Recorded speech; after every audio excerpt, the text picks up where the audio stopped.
বান্দার আমল, বান্দার আত্মীয় স্বজনরা আসবে। এই জন্য এটা একটা সিস্টেম ওলামায়ে কেরাম চালু করাইয়া দিছে। এটার মাধ্যমে কম বেশ কবরের কাছে আইব। এমন অনেক দেখছি আম্মা আব্বার জানাজা দেওয়ার লাগে বিদেশ থেকে আসে, জানাজা দিয়ে আবার পরের দিন চলে যায়। আরে 2-3 বছর 4 বছর পরে আইসা মা বাবার কবর কোনটা দেখলেও চিনে না, আছে না? ভাগ্যের নির্মম পরিহাস। আম্মা জান আয়েশা সিদ্দিকাকে আমার নবী জানায়া দেয়, শুনো শুনো রে জগৎবাসী, শুনো,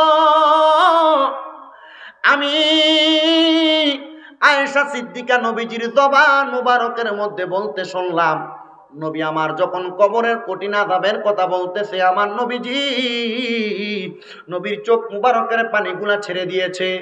আমি বললাম, ইয়া রাসূলুল্লাহ, ইয়া হাবিবাল্লাহ, নবী গো, নবী বুঝতে পারছি কবরের আযাবটা ভালো জিনিস না, কবর ভালো জায়গা না, কবর ভালো জায়গা না।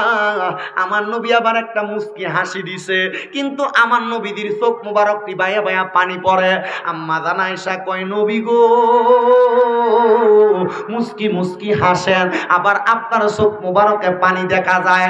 আমার নবী কয়, আয়েশা রে, ওই কবরের মধ্যে যেই নীল চোখওয়ালা ফেরেশতারা আইব, ওই ফেরেশতারা তো বেঈমান গুনাহগারের শাস্তি দিব, কিন্তু ওই ফেরেশতারা কবরের মধ্যে যাওয়ার পরে কোন মুমিন যখন কবরে হাজির থাকবে, ওই মুমিন বান্দার বুকের মধ্যে হাত দিব, মুমিন বান্দার বুক থেকে আওয়াজ আসবে, এই ফেরেশতারা আমার বুকের মধ্যে ধরবা না, কারণ আমি বান্দা, এই বান্দার বুক দ্বারা আল্লাহ তাআলার মুহাব্বতটা বেশি ছিল, আমার বুকে আঘাত করবা না, না না, আমি নামাজ ওই বান্দার জন্য ডাল হইয়া দাঁড়ায়া গেলাম।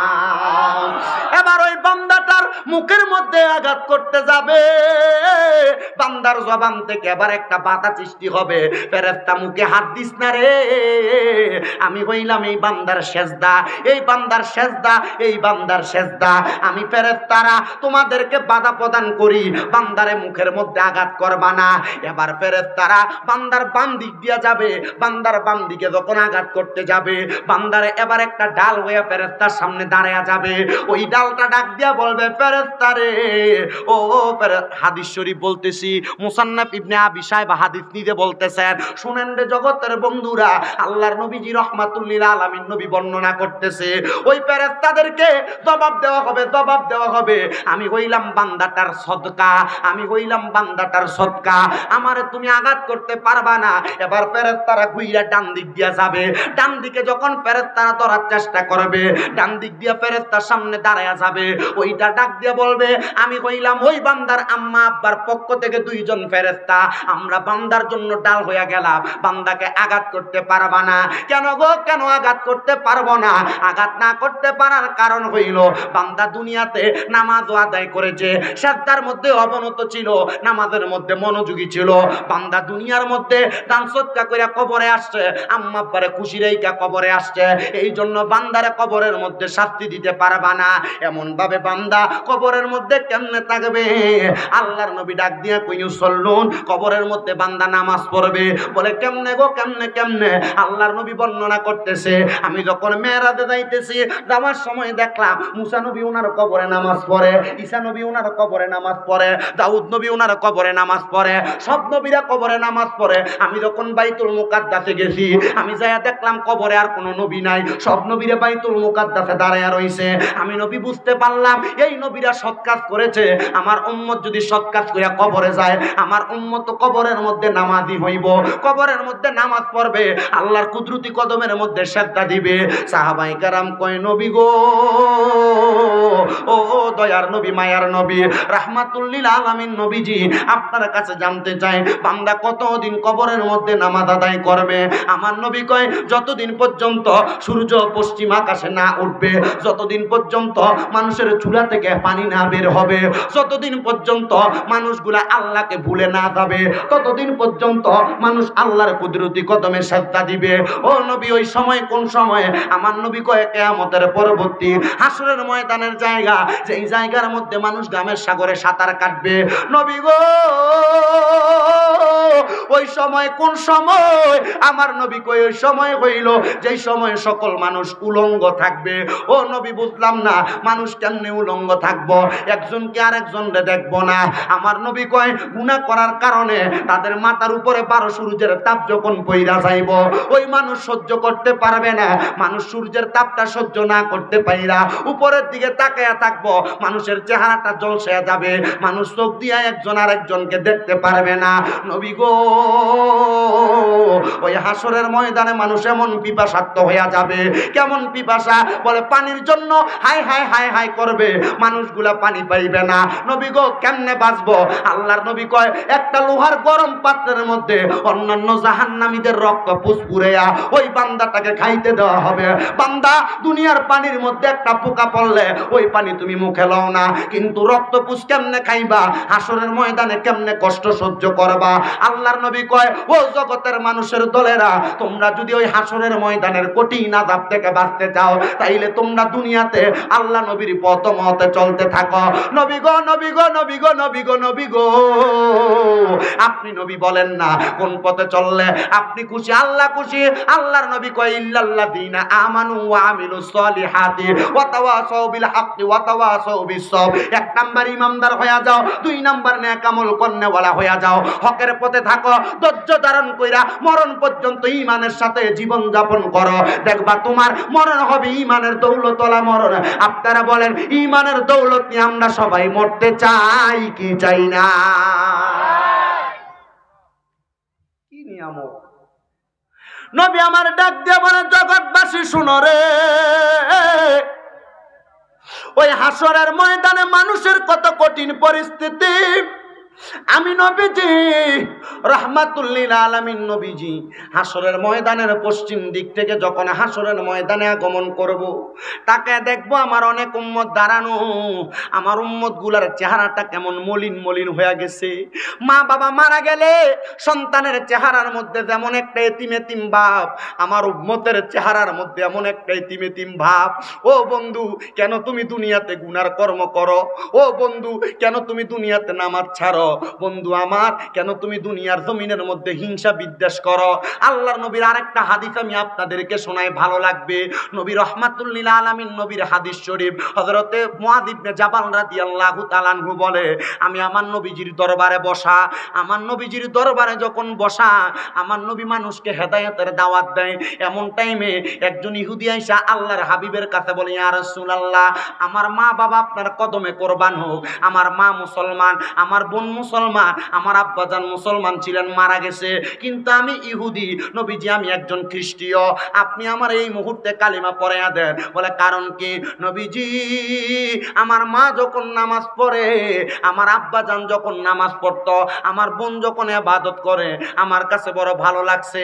ও নবীজি আপনি আমার কালেমা পড়াইয়া দেন। এবার আমার নবী তার কালেমা পড়াইলা, ইলাহা ইল্লাল্লাহু মুহাম্মাদুর রাসূলুল্লাহ সাল্লাল্লাহু আলাইহি ওয়াসাল্লাম। এবার ইহুদি তার বাড়ির মধ্যে প্রবেশ করলেন, কিন্তু কয়েকদিন যাওয়ার পরে ওই ইহুদির যেই বোনটা ইসলাম ধর্ম গ্রহণ করছে, আমরা সবাই তো মুসলমান দাবি করি, আমরা সবাই তো মুমিন দাবি করি, কিন্তু কতটুক মুসলমানিত্ব আছে আমরা কেউ বলতে পারবো না, কতটুক ঈমান আছে আমরা কেউ বলতে পারবে না। আল্লাহর হাবিব মুহাম্মাদুর রাসূলুল্লাহর কাছে ইসলাম ধর্ম গ্রহণ করনেওয়ালা ওই বান্দাটা, উনি বলেন আমার বোনটা ইন্তেকাল করলো, আমি আমার বোনকে কাফন পরাইলাম, জানাজা পরাইলাম, আমার বোনকে দাফন করলাম। দাফন করে বাড়িতে আসার পরে একদিন চলে যায়, রাত্রবেলা যখন ঘুমাইলাম, আমি ঘুমের ঘরে স্বপ্ন দেখলাম, আমার হঠাৎ করে আমার কি জানো একটা আমি আমার বোনের কবরে রাইখে আসছি, অন্য কোনো কিছু না, আমার টাকা আর একটা পতলি ছিল পাত্র, ওই পাত্রটা আমি আমার বোনকে কবরে রাখার সময় ওইখানে রাইখে আসছিলাম। কি ছিল? টাকার একটা ভাণ্ড পুটলি ছিল, দেড়হাম, আমি এটাকে আমার বোনের কবরে রাইখে আসছি। উনি বলতেছে আমি আমার বোনের কবরে এটা যখন রাইখে আসছি, আমার কাছে চিন্তা লাগলো আমার এত সম্পদ না, রাহমাতুল লিল আলামিনের কাছে জিজ্ঞাসা করি যে কবর আর খোঁড়া যাবে কিনা। মাসালা যে সাবেত হয়, ময়না তদন্ত যে করে, এ কবর কেন করে? না করা উত্তম, তবে করতেছে আসামি বাইর করার জন্য। করে না? আর এখন আর কবরের লাশ তোলা লাগে না, জিন্দা মানুষে আয়না ঘরে ঢুকে ঢুকে লাশ বানাইলেছিল। কথা না কেন?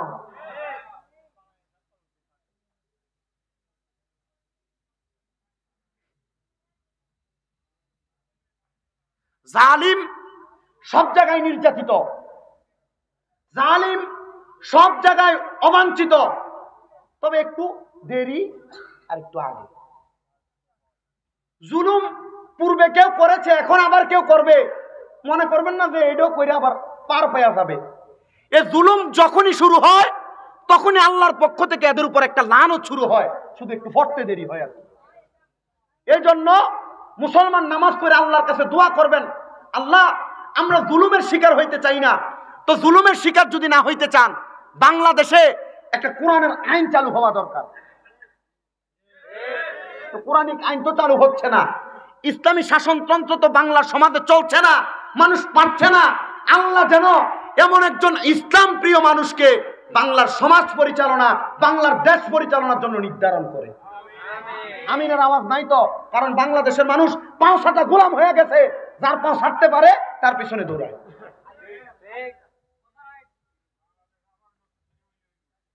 এটা আল্লাহ ভালো জানে। আল্লাহর কাছে দোয়া করতে আপনার কোনো অসুবিধা আছে? কথা যে আপনার কন্যা দোয়া করতে অসুবিধা আছে? দোয়া করবেন ঠিক করে আল্লাহর কাছে।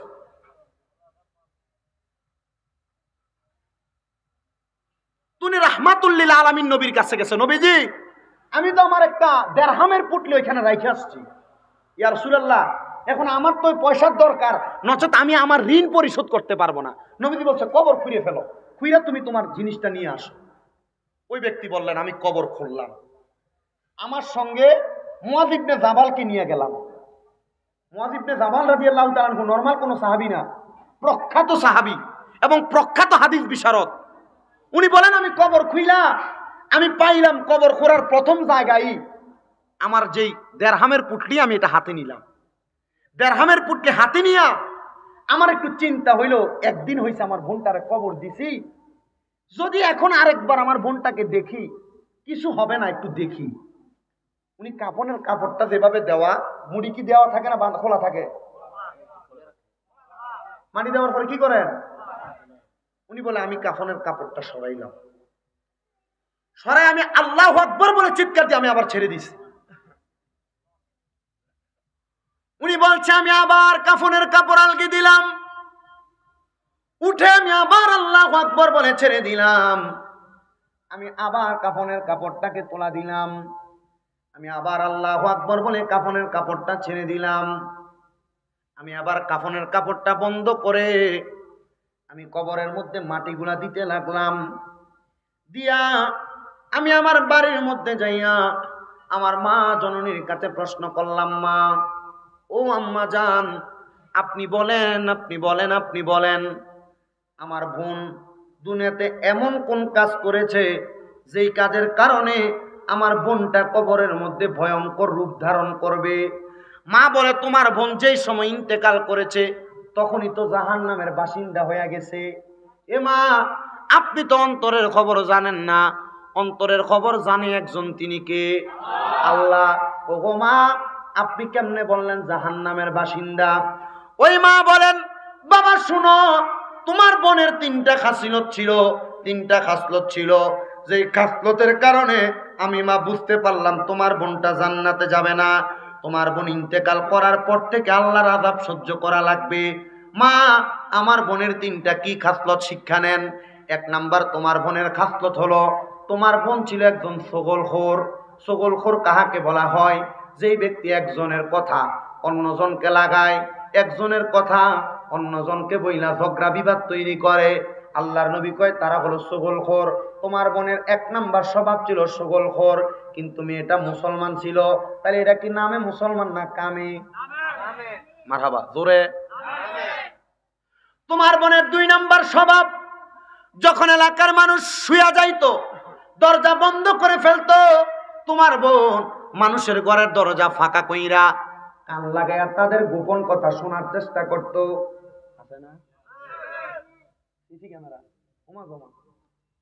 সমাজে যদি কোনো গ্রামে একটা থাকে পুরা সমাজে নাজেহাল করে ছাইরা দেয়। 3 নাম্বার, তোমার বোনের মাঝে হিংসা ছিল, বিদ্বেষ ছিল। এলাকার মধ্যে হঠাৎ কেউ লাখ টাকার মালিক হয়ে গেছে, মানুষকে কি করো করছে, মানুষের বাড়ি মুড়ি দিছে, এখন তুই টাকা পয়সার মালিক হয়ে গেছে, এই স্বভাব ছিল। আছে না এমন হিংসু? আল্লাহর নবী বলে তোমার বোনের 3 স্বভাব। মুসান্নাফ আবু সাইবা হাদিস এ নিয়ে বর্ণনা করেন।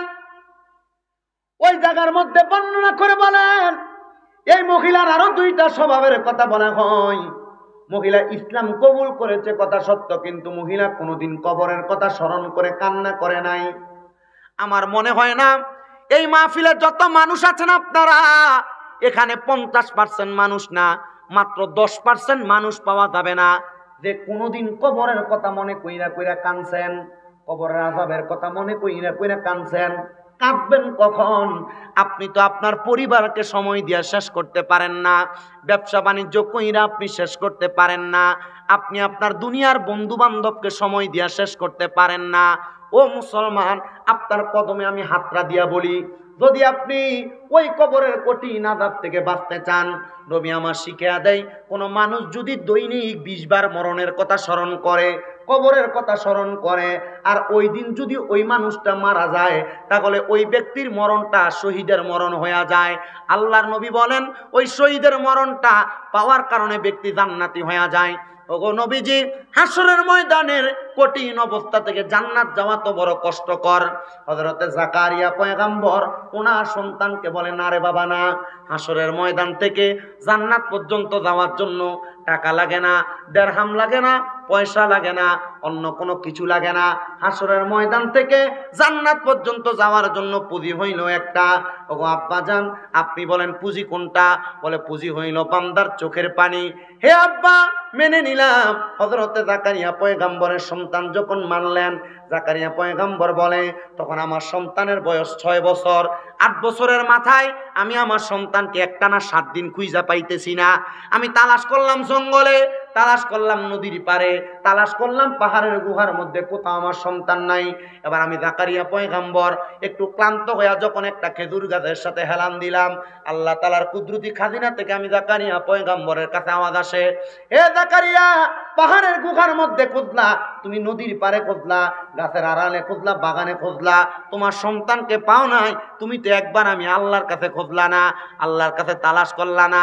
জাকারিয়া পয়গম্বর বলে, আমি ইবাদত করার জন্য, আল্লাহর কাছে চাওয়ার জন্য একটা ঘর আছে, যেটা আমরা খানকা বলি, ইবাদত খানার একটা গৃহ আছে, ওই জায়গার মধ্যে আমি প্রবেশ করলাম। যাই দেখি আমার সন্তান ওই জায়গার মধ্যে সেজদা দেওয়া। আমি আমার সন্তানের মাথায় হাত বুলাইলাম, হে আমার পুত্র, একটানা 7 দিন পর্যন্ত তোমার কোনো খোঁজ খবর নাই। সন্তান বলে, আব্বাজান, আপনি কি আমাকে তালাশ করেছেন? বলে, হ্যাঁ। কোথায় তালাশ করেছেন? বলে, জঙ্গলে, পাহাড়ের গুহায়, নদী নালার পাশে। আব্বাজান, আপনি একবারও কি আপনার মনিবের কাছে তালাশ করেন নাই? হে আমার সন্তান, 7 দিন পর্যন্ত এই জায়গার মধ্যে কি করো তোমার কাছে জানতে চাই। জাকারিয়া পয়গম্বরের সন্তান ডাক দিয়ে কয়, আব্বা, আমার যখন 6 বছর আপনি আমার একটা কথা বলতেন, হাসরের ময়দান থেকে জান্নাত পর্যন্ত যাওয়ার জন্য একটা মাধ্যম, ওই মাধ্যম হলো চোখের পানি। আজকে 7 দিন পর্যন্ত আমি চোখের পানি ফালায়া ফালায়া কান্দি, আব্বা, আমি যেন জান্নাতের রাস্তা পাইতে পারে। নবীদের যেহেতু কোনো ভুল নাই, কোনো ভ্রান্তি নাই, নবীরা যেহেতু জান্নাতি মাসুম, তবুও কেন নবী কাঁদলেন? উনি শিখিয়া দেয়, শিখিয়া দেয়, শিখিয়া দেয়। আমি কান্না কইরা আখিরি নবীর উম্মতরে এলান কইরা দিতেছে, তোমরা কবরের কথা, হাসরের কথা স্মরণ কইরা কইরা কান্দ। যদি কাঁদতে পারো, আমার আল্লাহ তাআলা তোমার জান্নাত প্রদান করবে। যদি তুমি কাঁদতে পারো, আল্লাহ তাআলা দুনিয়াতে এবং আখিরাতে নিয়ামত প্রদান করবে। দুনিয়া আখিরাতের নিয়ামত চাই, মা বাবারে কাবার দেয় না, মা বাবার মনে আঘাত দিয়া রাখছে। এমন অনেক সন্তান সোলাপুকুরিয়া, শশুইয়া, আশেপাশে এলাকায় আছে না নাই? ও বন্ধুরে আমার, আপনাদের কদমের মধ্যে হাত দিয়া বলি, বয়ান যেহেতু শেষ করে দিচ্ছি, মুনাজাত হয়ে যাবে, শেষ বেলায় আপনাদের কাছে আমার আবদার হইল, যদি আপনি আখিরাতকে উজ্জ্বল বানাইতে চান, কবরের মধ্যে ফেরেশতাদের সামনে আপনি একটা ঢাল দাঁড় করাইতে চান, আপনারা যা কিছু করেন আর না করেন, আপনারা আপনাদের আম্মা আব্বার প্রতি একটা মায়ার নজর দিবেন, আম্মা আব্বার প্রতি ঘৃণার নজর দিবেন না। এমন অনেক সন্তান মাহফিলে বসছে, আম্মা আব্বার মনের মধ্যে আঘাত দিয়ে আসছেন। আল্লাহর কসম রে মুসলমান, আম্মা আব্বার কলিজার মধ্যে আঘাত দিয়ে যদি মাহফিলে আসেন, এমন 100টা মাহফিল শুনলে আপনার কোনো লাভ হবে না। বলে হুজুর কারণ কি? কারণ হইল আমার আল্লাহ তাআলা খুশি হয় কেমনে জানেননি? আল্লাহ তাআলা খুশি হয় রিদার রব্বি ফি রিদাল ওয়ালিদাইন, আম্মা আব্বার সন্তুষ্টির মাধ্যমে। যদি আপনি তাদেরকে কষ্ট দিয়ে এই মাহফিলের মধ্যে আসেন, তাহলে আমার আল্লাহ তো খুশি হবেন না। আল্লাহরে খুশি করার জন্য ওই আম্মা আব্বারে খুশি করার দরকার। যদি কেউ এমন কষ্ট দিয়ে থাকেন, বাত না কামে থাকেন, আম্মা আব্বারে জুদা কইরা থাকেন, এখান থেকে বাড়িতে যাইবেন, আর যাইয়া মা বাবার কদম গুলার মধ্যে ধরবেন, তোরা বলবেন মা ও আব্বা জান, আল্লাহর মধ্যে আপনার কদমের মধ্যে হাত দিলাম, আপনি আমারে ক্ষমা করে দেন। যতক্ষণ পর্যন্ত আপনার মা আপনার বাবা মুখ দিয়া বলতে আপনারে মাফ করে দিছি, ততক্ষণ পর্যন্ত আপনারা আপনাদের মা বাবার কদম ছাড়বেন না। বলে হুজুর কেন কেন কেন? কারণ আপনার মা বাবা মাফ না করলে আমার আল্লাহ আপনারে মাফ করবে না। আজকের মাহফিল কবুল হবে কি হবে না এটার গ্যারান্টি কেউ দিতে পারবে না। তবে আমি একটা গ্যারান্টি দেই, আগামীকালকে যদি দেখেন সোনাপুকুরিয়ার কোনো দোকানের মধ্যে বৈশা কোনো দাড়ি পাকা বুড়ো বাবা বলতেছে, হ্যাঁ শামীম রেজা ওয়াজ করে দিয়া যাওয়ার কারণে আমার সন্তান রাত্রবেলা আমি আব্বার পায়ের মধ্যে ধরে মাপ চাইছে। কোনো মা আরেকজনকে যদি বলে, হ্যাঁ শামীম রেজা বয়ান করে দিয়া যাওয়ার কারণে আমার সন্তান আমার কদমে ধরে মাপ চাইছে, ও সন্তান কোনোদিন অন্যায় করো নাই, আম্মা আব্বার পায়ে ধরলে গুনাহ হবে না, আম্মা আব্বার কদমের মধ্যে ধরবা না, শুধু পারলে মাঝে মাঝে আম্মা আব্বার কদমের মধ্যে চুমা দিবা। আম্মা আব্বার কদমে চুমা দিলে আল্লাহর জান্নাতের চৌকাটে চুমা দেওয়া সওয়াব পাওয়া যায়। এই জন্য সবার কাছে করো জোরে আবদার করি, কেউ যদি ওই আম্মা আব্বার মনে আঘাত দিয়া থাকো, দেওরে যুবক তোমার পাওটা আমার সামনে দাও, মুরব্বী বাবারা সামনে দাও, আমি আমার দিব্যা দিয়া তোমার পাও পরিষ্কার করে দিব। কারণ তুমি যদি তোমার আম্মা আব্বার মনে কষ্ট দিয়ে আমার ওয়াজ শুনতে আসো, লাভ হবে না। এই জন্য সবাই বাড়ির মধ্যে যাইয়া আম্মা আব্বার কদমটার মধ্যে ধরে ধরে মাপ চাইবেন। অনেকে চিন্তা করে হুজুর যাদের বাড়ির মধ্যে মা আছে তারা বাড়িতে যে মার পায়ের মধ্যে ধরে মাপ চাইবো। হুজুর গো আমার তো মা নাই, আমি কার পায়ের মধ্যে ধরে মাপ চাইবো? অনেকে বলতে পারে হুজুর যাদের বাড়িতে বাবা আছে তারা বাড়ির মধ্যে যে বাবার পায়ের মধ্যে চুমা খাইব, পায়ের মধ্যে ধরে সালাম করব। হুজুর আমার আব্বা নাই, আমি কার কদমের মধ্যে ধরে মাপ চাইব? এ সন্তান আম্মা আব্বা যদি কবরের মধ্যে থাকে, একটু পরে আখিরি মুনাজাত হবে, আল্লাহর কাছে দোয়া করবা, রব্বির হামহুমা কামা রব্বায়ানি সগীরা ওয়া কুর রব্বির হামহুমা কামা রব্বায়ানি সগীরা। আল্লাহর নবী শিখে দেয় কোন সন্তানের মা মারা যাওয়ার পরে, বাবা মারা যাওয়ার পরে ওই সন্তান যদি রব্বির হামহুমা কামা রব্বায়ানি সগীরা বইলা চোখের মণিকোটার মধ্যে একটা মাছির মাথা পরিমাণ পানি চাইরা দিয়া কান্না করে, ওই পানি মাটিতে পড়ার আগে আমার আল্লাহ তার মা বাবার জীবনের গুনাহ মাফ করে দেয়। সন্তান রে, একটা বার কি তোমার আব্বা জানের কষ্টের কথা তোমার মনে হয় না? তোমার আব্বা জান মাথার গাম পায়া পালাইয়া রোদের মধ্যে পুইরা মেঘের মধ্যে বিদা তুমি সন্তান রে মানুষের মতো মানুষ বানাইছে। আব্বা জান দুনিয়াতে এত কষ্ট করছে, আব্বা জান দামি কোনো জামা কাপড় পরে নাই, পুরান জামা কাপড় পরে আব্বা জান সময় কাটাইছে। তোমার আব্বা জানের জুতার তলা ক্ষয় হয়ে যাইতো, মুরালি দিয়া পাও রাস্তার সঙ্গে লাগতো, কিন্তু তুমি সন্তান রে দামি জুতা কিনা দিত, দামি জামা কাপড় কিনা দিত। সন্তান তোমার কাছে লাখ লাখ টাকা, কিন্তু তুমি তোমার আব্বা জান রে একটা জামা কাপড় কিনা পরাইতে পারো না, এক জোড়া জুতা কিনা পরাইতে পারো না। এই সম্পদ দিয়া কি করবারে সন্তান? সন্তান তোমার আম্মা জান তোমারে বড় কষ্ট করে মানুষের মতো মানুষ বানাইতে, সকালবেলা পান্তা ভাত গুলা মা না খেয়ে তুমি সন্তানের জন্য রাইখা দিছে। মা চিন্তা করতো আমার সন্তান রৌদ্র দিয়ে আসবে, পানি ভাত গুলা খাইলে আমি মার কলিজা ঠান্ডা হবে। আজকে কারদানি এমন মা দুঃখিনী অন্ধকার কবরে, সন্তান বাড়িতে যা সবার মুখ দেখবা কিন্তু মার মুখ দেখবা না। আল্লাহর দোহাই লাগে ও সন্তানের দলেরা, এমন মা যদি কবরে থাকে, এমন আব্বা যদি কবরে থাকে, আল্লাহর কাছে দোয়া করবে, আল্লাহ ফরিয়াদ জানে আপনার দরবারে, আমার মা কবরে, আমার আব্বা জান কবরে, তোমার দোয়ার কারণে আমার আল্লাহ তোমার মা বাবার জীবনের গুনাহ মাফ করে দিবে। সন্তানের দলেরা আবদার জানাই রে, আবদার জানাই, তোমার আব্বা জান খায় নাই ভালো কোনো খাবার যাবার রাস্তাঘাটে কুটের মধ্যে কইরা তুমি সন্তানের জন্য নিয়ে আসছে, কিন্তু আজকে তোমার কাছে টাকা আছে, চায়ের দোকানে কত দাড়ি পাকা বুড়ো বুড়ো বাবাদেরকে দেখো, কিন্তু তুমি তোমার আব্বা জানের হাতে 100টা টাকা হাত খরচের জন্য দিতে পারো না। আব্বা কবরে, সন্তান তোমার কাছে আবদার জানাই, ওই বাবা যদি কবরের মধ্যে থাকে দোয়া করবা আমার আল্লাহ যেন তোমার আব্বারে মাফ করে দেয়, দোয়া করবা আমার আল্লাহ যেন তোমার মাকে মাফ করে দেয়। আল্লাহ নবী শিখিয়ে দেয়, কোন সন্তান যদি তার মার জন্য বাবার জন্য মাত্র 1 দিরহাম খরচ করে, আল্লাহ তাআলা তার দিরহামটাকে লক্ষ গুণ বাড়ায়া দেয়। ও আমার এই সোলাপুকুরি এলাকার বাবাজিরা, বন্ধুরা গো, তারা মাহফিলে বসেছেন, যেহেতু এই জায়গার মধ্যে ফয়জানে মদিনা মডেল মাদ্রাসা, আমারে পূর্বে মাওলানা মফিজুল ইসলাম হুসাইনি হুজুর ইঙ্গিত করে গেছেন। এখানে আপনারা যারা আছেন, মুনাজাতের আগে আপনাদের সবার কাছে আমি একটা আবদার জানাইবো, আপনারা মাদ্রাসাটার প্রতি একটা মায়ার নজর করবেন, মাদ্রাসাটার প্রতি একটা দয়ার নজর করবেন, যেন মাদ্রাসাটা এই সোলাপুকুরিয়া শশিয়া এলাকার মধ্যে একটা দ্বীনি শিক্ষার পান কেন্দ্র হয়। আল্লাহ তাআলা ওই মাদ্রাসাটার উসিলায় আমাদেরকে মাফ করেন, জোরে পড়েন আমিন। মাদ্রাসা করনেওয়ালা, মাদ্রাসা দেখানোওয়ালা রাহমাতুল্লিল আলামিন নবী আসলেন এই দরায়, আসেন আমরা সালাম জানাই ওই নবীকে দাঁড়ায়, ইয়া নবী সালাম আলাইকা ইয়া রাসূল।